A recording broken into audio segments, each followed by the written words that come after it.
যেদিন আমার বৌদির স্নানের পর নতুন জামা কাপড় পরে তৈরি থাকত, সেদিন আমার দাদা সারা রাত বৌদিকে ঘরের বাইরে দাঁড় করিয়ে রাখত।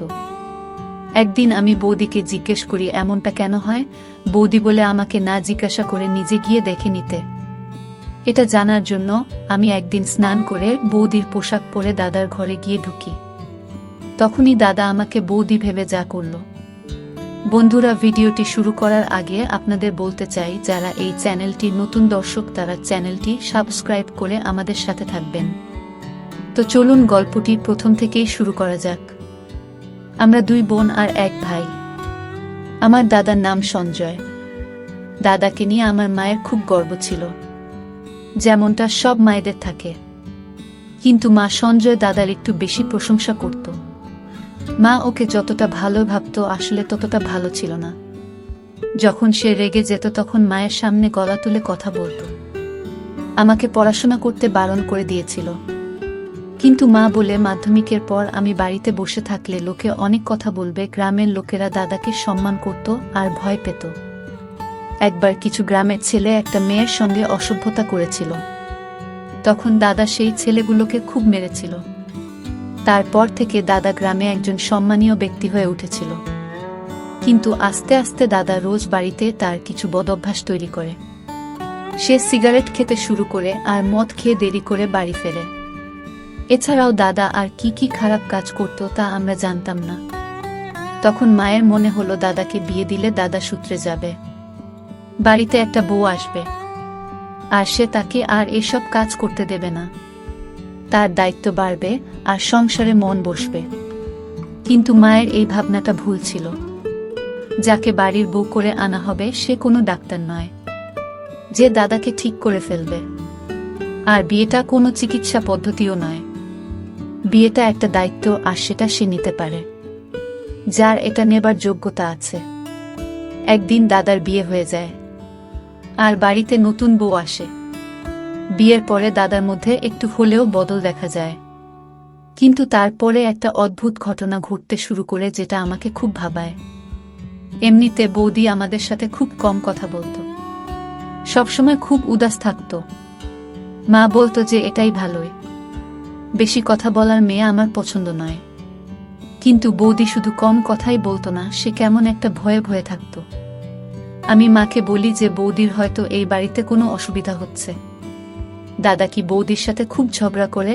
মা বলে এমনটা একেবারেই নয়। এই বংশের ছেলেরা তাদের বউকে খুব সম্মান করে আর ভালোবাসে। তোর দাদা একসময় বিয়ের জন্য পাগল ছিল। তার যখন 13 বছর বয়স ছিল তখন থেকে সে বলতো আমাকে বিয়ে দিয়ে দাও। কিন্তু তারপর সংসারের দায়িত্ব তার উপর এসে পড়ে। তোর দাদা দেখতে এক সুন্দর আর জোয়ান ছেলে। তোর বৌদির ভাগ্য ভালো যে সে এমন একটা স্বামী পেয়েছে। সারা গ্রামে এত ভালো ছেলে খুঁজে পাওয়া যাবে না। মাত্র দাদার প্রশংসা করতে ব্যস্ত ছিল। কিন্তু আমি জানি বৌদির কিছু একটা অসুবিধে হচ্ছিল। একদিন আমি দেখি বৌদি দাদার ঘরের বাইরে দাঁড়িয়ে আছে। মনে হচ্ছিল যেন তাকে ঘর থেকে বের করে দেওয়া হয়েছে, যেমনটা স্কুলের ছাত্রদের শাস্তি দেওয়ার জন্য ক্লাসের বাইরে দাঁড় করিয়ে রাখা হয়। তখন রাতের বেলা ছিল। এই সময় তো বৌদির ঘরের ভেতরে থাকার কথা। সে মাথা নিচু করে দাঁড়িয়েছিল। আমাকে দেখে সে নিজের চোখের জল মুছে। আজ তো বৌদি নতুন শুরু করেছিল। সে স্নান করে তৈরি ছিল। আমি বললাম, বৌদি আজ তোমাকে খুব সুন্দর দেখাচ্ছে। বৌদি লম্বা চুল ছিল। তার নাম ছিল রচনা। আমি তাকে জিজ্ঞেস করি, তুমি বাইরে কেন দাঁড়িয়ে আছো? তুমি কাঁদছো কেন? সে বলে, না না, আমি কাঁদছি না। আমার চোখে কি যেন পড়ল, কিন্তু আমি বুঝতে পারছিলাম যে বৌদি কাঁদছিল। আমি আবার জিজ্ঞেস করলাম, তুমি বাইরে কেন দাঁড়িয়ে আছো? সে বলে, এমনি দাঁড়িয়ে আছি। আমি বুঝতে পারলাম যে বৌদি আমাকে কিছু বলতে চায় না। তাই আমি রান্নাঘরে চলে গেলাম নিজের জন্য খাবার বানাতে। রান্নাঘর থেকে দাদার ঘরের দরজা পরিষ্কার দেখা যেত। আমি দেখি বৌদি এখনো সেখানেই দাঁড়িয়ে আছে। আমি রুটি আর তরকারি বানালাম, কিন্তু বৌদি সেখান থেকে নড়ল না। সে আমার দিকে পিছন করে দাঁড়িয়েছিল। মনে হয় সে কাঁদছিল। দাদা তো ঘরের ভেতরেই ছিল। ঘরের দরজাটা খোলা ছিল। তাহলে বৌদি ঘরের বাইরে কেন দাঁড়িয়ে আছে, এত সুন্দর জামা কাপড় পরে সেজে গুজে আছে? দাদা তো উচিত বৌদিকে ঘরের বাইরে বেরোতে না দেওয়া, কিন্তু বৌদি ঘরের বাইরে দাঁড়িয়ে আছে। আমি খাবার বানিয়ে নিজের ঘরে চলে গেলাম। সকালে যখন উঠলাম তখন দেখি বৌদি সেখানে নেই, কিন্তু কাল রাতে সে ঘরের বাইরে দাঁড়িয়ে কি করছিল আমি ব্যাপারটাকে ইগনোর করলাম। 3 দিন পেরিয়ে গেল। একদিন বৌদি আমাদের সাথে বসেছিল, তখন দাদার ফোন আসে। দাদা বলে যে আজকে দুপুরের খাবার খেতে বাড়িতে আসতে পারবে না, কিন্তু দাদা না খেলে বৌদি খায় না।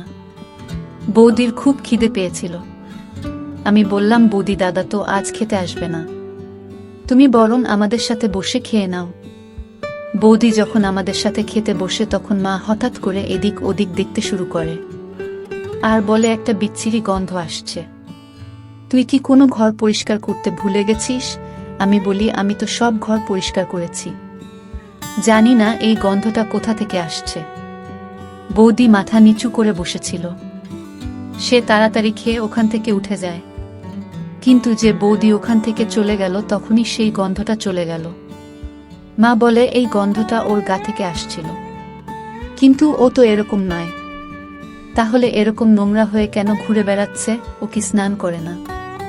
আমি মাকে বলি, না মা, আজ হয়তো বৌদির স্নান করতে ইচ্ছে করছে না। মা বলে, কেন? এটা কি জানুয়ারি ফেব্রুয়ারি মাস নাকি যে ঠান্ডায় স্নান করতে ইচ্ছে করবে না? এটা জুন মাস। তাছাড়া বিবাহিত মেয়েদের সব সময় স্নান করে পরিষ্কার হয়ে থাকা উচিত। এরকম নোংরা হয়ে থাকলে ছেলেরা সেটা পছন্দ করে না। আর আমি তোকে বলে রাখছি, তোর যখন বিয়ে হবে তখন রোজ ভালো করে স্নান করে পরিষ্কার হয়ে থাকবি, না হলে তো স্বামী তো দিকে ফিরে ও তাকাবে না। তোর বৌদির ও এটা বোঝা উচিত। আমি ওর সাথে কথা বলে আসছি।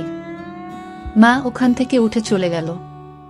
আমি ভাবতে লাগে, কে জানে মা বৌদি কি বলবে, মায়ের কথায় তার খারাপ লাগতে পারে। কিন্তু বৌদি তার পরের দিনও স্নান করল না।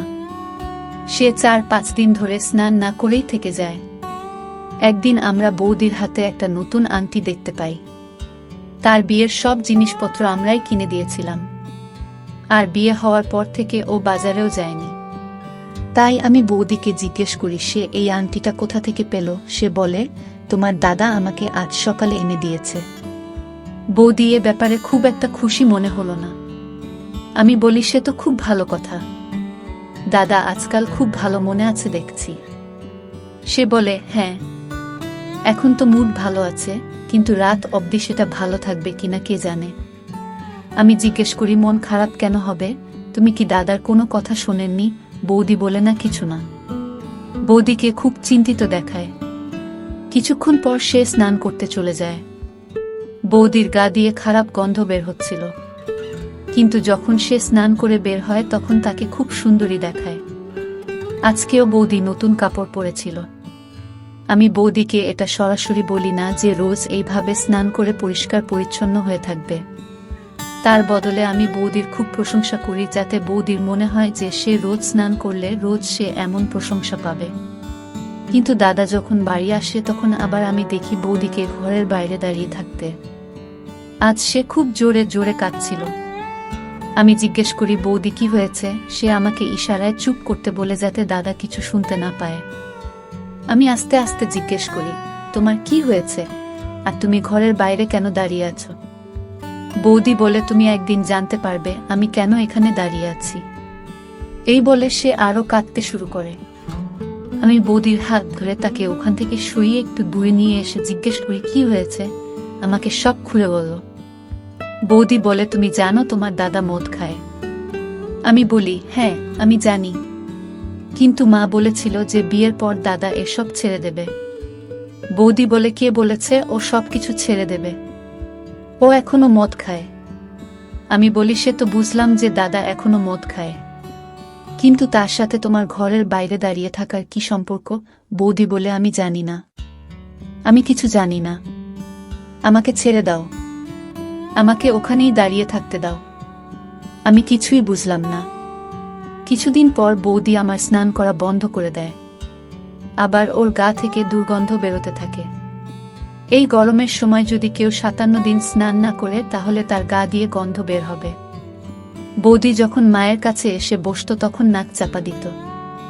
আমি মাকে ইশারা করলাম কিছু না বলতে, কিন্তু মা বলতে থাকে ওর স্নান করতে অসুবিধা হয়। আমি বুঝতে পারি না ওর মা কি ওকে কিছু শিখে পাঠায়নি, কিন্তু বৌদিকে খুবই চিন্তিত উদাস তার লজ্জিত দেখাচ্ছিল। বৌদি যেদিন স্নান করত সেদিন দেখতাম তাকে ঘরের বাইরে দাঁড়িয়ে থাকতে, আর যেদিন সে স্নান করত না সেদিন দেখতাম দাদার মুখ খুব ভালো থাকত।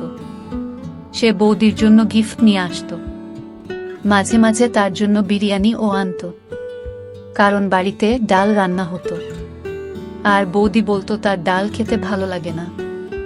বৌদির এত আবদার দাদা মেনে নিত, কিন্তু এমনটা কেন হতো যে যেদিনই বৌদি স্নান করে নতুন জামা পরে থাকত সেদিন দাদা তাকে ঘর থেকে বের করে দিত। এসবের মানে কি? মা তো বলতো যে ছেলেদের পরিষ্কার পরিচ্ছন্ন মেয়ে ভালো লাগে, যার গা দিয়ে ভালো গন্ধ আসে, যে ভালো করে চুল বাঁধে। বৌদি যেদিন নতুন জামা পরে সেদিন তাকে খুব ভালো আর সুন্দরী দেখায়। বৌদি আসলে খুব সুন্দর দেখতে, তার গায়ে রং খুব ফর্সা, তাকে সব রঙের জামা পরলে ভালো লাগে।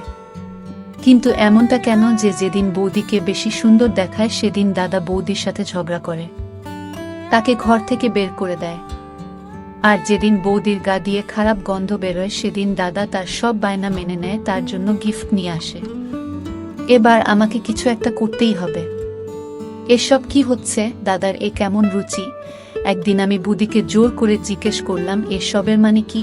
বৌদি বলে, একদিন তুমি নিজেই সব কিছু জানতে পারবে। আর একদিন আমি সব সত্যিটা জানার সুযোগও পেয়ে গেলাম। একদিন বৌদি হঠাৎ তার বাপের বাড়ি চলে যায়। তার বাপের বাড়ি থেকে ফোন এসেছিল যে তার মা খুব অসুস্থ।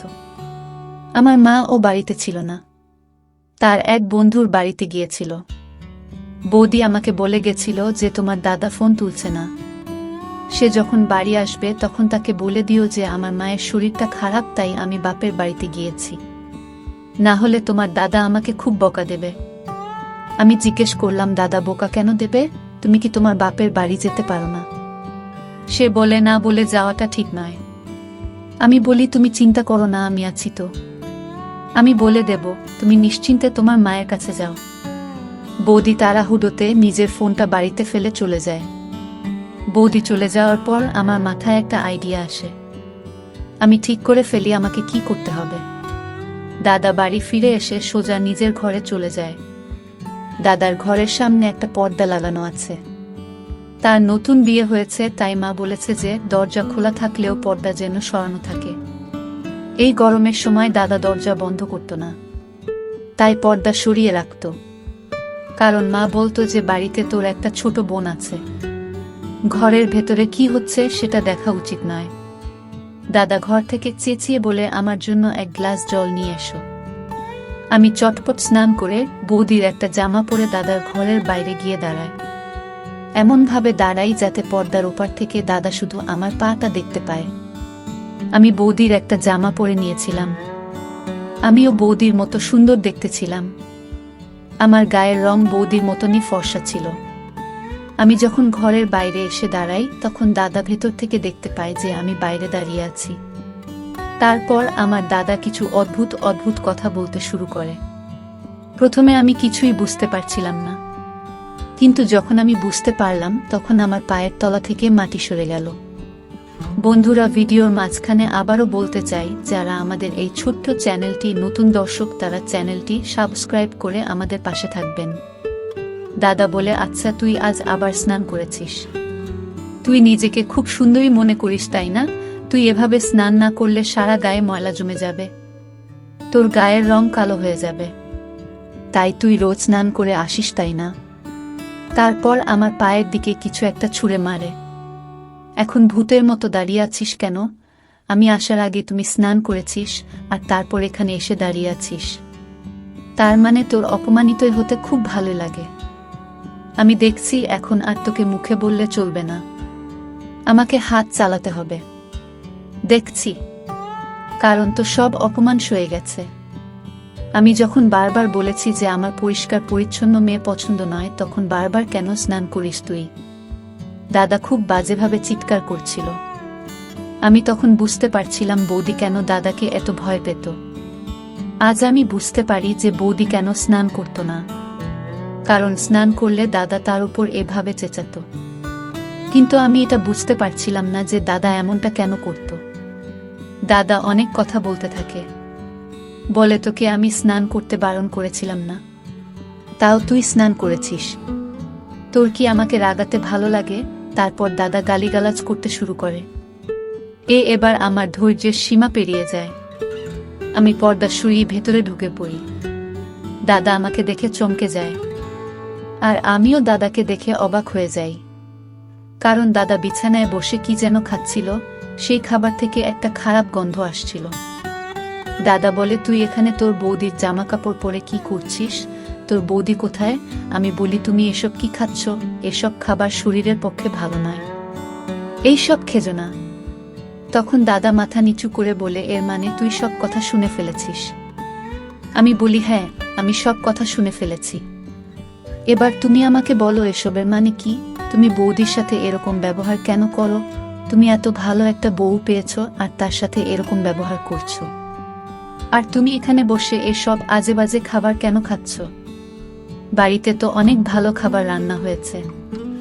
বৌদি তার বাপের বাড়িতে গেছে, তার মায়ের খুব শরীর খারাপ, সে আমাকে বলে গেছে তোমাকে জানিয়ে দিতে। কিন্তু এতদিনে বাড়িতে যা যা হচ্ছিল তা আমায় খুব চিন্তায় ফেলে দিয়েছিল। তাই আমি জানতে চেয়েছিলাম যে তুমি বৌদির উপর কেন রেগে যেতে। তারপর দাদা আমাকে সব কথা বলে। আমি শুনে অবাক হয়ে যাই। সে বলে, অনেক বছর আগেকার কথা, তখন আমরা খুব গরিব ছিলাম। তোর বয়স তখন 2.5 বছর, তাই তো সেই সব দিনের কথা হয়তো মনে নেই। আমরা এত গরিব ছিলাম যে আমরা খেতে পেতাম না, বাড়িতে একটা টাকাও থাকতো না। আমি লোকের বাড়িতে ঝাড়ামোছা করে 11 টাকা করে জমিয়ে 6 টাকার মধ্যে সবজি কিনে আনতাম। তারপর আমরা 3 জন খেতে পেতাম। তারপর আমি অনেক চেষ্টা করেও কোনো কাজ জোগাড় করতে পারলাম না। আমি দেখতে শুনতে তো ভালো ছিলাম, কিন্তু আমি কোনো কাজ জানতাম না। আমি লেখাপড়া করিনি। আমি বুঝতে পারছিলাম না আমি কি করব। তারপর বাবাও এই পৃথিবী ছেড়ে চলে যায়। তখন আমি একটা পণ্ডিতের সাথে দেখা করি। সে আমাকে বলে যে একটা উপায় আছে যেটা করলে আমার কোনোদিন টাকা পয়সার অভাব হবে না। সে আমাকে বলে, তোকে স্নান করা ছেড়ে দিতে হবে, সব সময় নোংরা হয়ে থাকতে হবে, খারাপ খাবার খেতে হবে, কোনো ভালো কাজ করা চলবে না। যখন তোর বিয়ে হবে তখন তোর বউকে বলবি সে যেন নোংরা হয়ে থাকে।